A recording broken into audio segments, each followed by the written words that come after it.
নিচের দিকে নেমেছে। রোকেয়ার স্বপ্ন দেখেছে, সাংঘাতিক রকমের স্বপ্ন। এরকম স্বপ্ন মানুষ দেখতে পারে যে আমলে, যে পরিসরে, সেটা বিশ্বাস করা যায়। আজকে মনে হয় যে হ্যাঁ, এটা তো সুন্দর কথা বলছে। সুন্দর কথা না, বিপ্লবী কথা।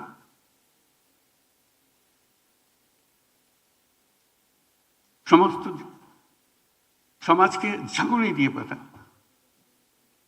কিন্তু সে ঝাঁকুনি বহন করে নিয়ে যাবার লোক আর আসলো না। এটি হলো আমাদের দুর্ভাগ্য, যে কিভাবে আমরা নিজেকে নিয়ে ব্যস্ত থাকি। বেগম রোকেয়াও নিজেকে নিয়ে খুব ব্যস্ত থাকতে পেরেছিল, তার বহু কাজ ছিল, কিন্তু কোনো কাজের মধ্যে সে সমাজকে বালতি করেনি। সবসময় সমাজকে নিয়েই করেছে।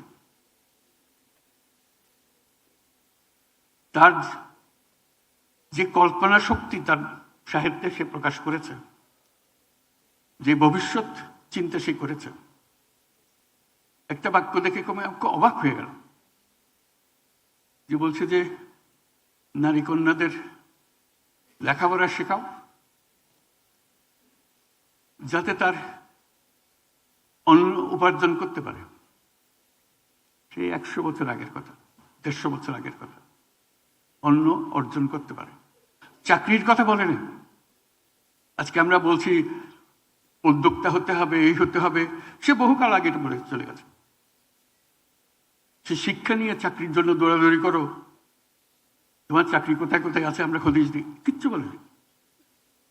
সে নিজের অন্য ব্যবস্থা করে। সেখান থেকে আমরা শিখতে পারছি না কেন? উৎসব করছি, সব করছি, কিন্তু শিখতে পারছি না। আমাদের দৈনন্দিন পথে রোকেয়ার সঙ্গে থাকুক, তাহলে এই সত্য কথা।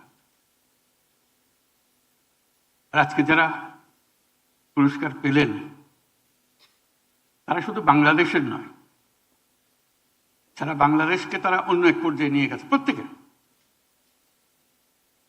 এটা আরো একটি পুরস্কার না, এটা যুগান্তকারী পুরস্কার, যারা আমাদেরকে দুনিয়ার সামনে অন্য স্তরে নিয়ে গেছে। এরা শুধু বাংলাদেশের মেয়ে না,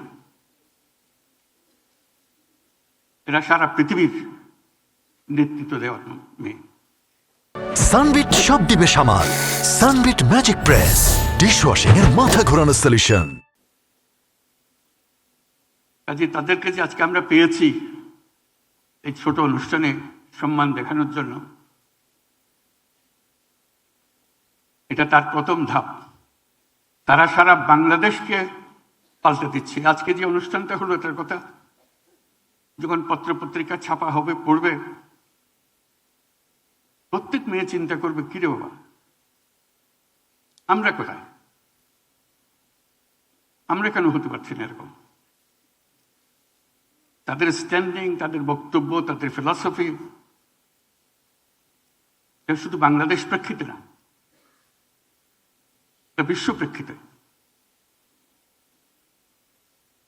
এদের প্রত্যেককে সারা দুনিয়া সম্মান করে। আমরা প্রথম তাদের সম্মান দেখালাম, তাদেরকে ডেকে এটা পুরস্কার দেওয়ার জন্য। আজকের যে নারী সমাজ, গণ অভ্যুত্থান পরবর্তী নারী সমাজ, সেটা ভিন্ন নারী সমাজ, নতুন বাংলাদেশ গড়ার নারী সমাজ। এদের মাধ্যমে এই নতুন বাংলাদেশের যাত্রা শুরু। তারা শুধু নারীদের নয়, সবাইকে উজ্জীবিত করবে। সেই জন্য তাদেরকে উঁচু করে ধরে রাখা আমাদের জন্য এত দরকার। বেগম রোকেয়ার মতো যেন না হয়। সুন্দর লিখে গেছেন, আমরা পড়েছি, ভালো লেগেছে।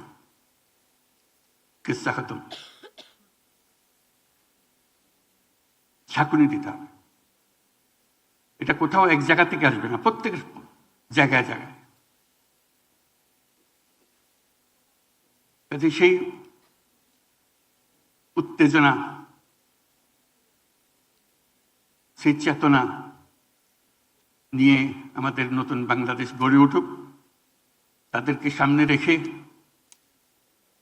তারা যে পথ আমাদেরকে দেখালো, দুনিয়ার সামনে উঁচিয়ে ধরল, সেই পথ আমরা দ্রুত যেন নিয়ে যাই। এর মধ্যে অনেক পরিবর্তন হয়েছে। আমি একটু পরিবর্তনের কথা বলি। আমরা যখন বিশ্ববিদ্যালয়ে পড়ি, আমাদের সেই অভিজ্ঞতা আছে। আমরা যখন বিশ্ববিদ্যালয়ে পড়ি, ইকোনমিক্স অনার্সে অনেক ছেলে ছিল, 4 জন মেয়ে ছিল। প্রায় বিভাগে তাই, কোনো বিভাগে কোনো মেয়েই ছিল না।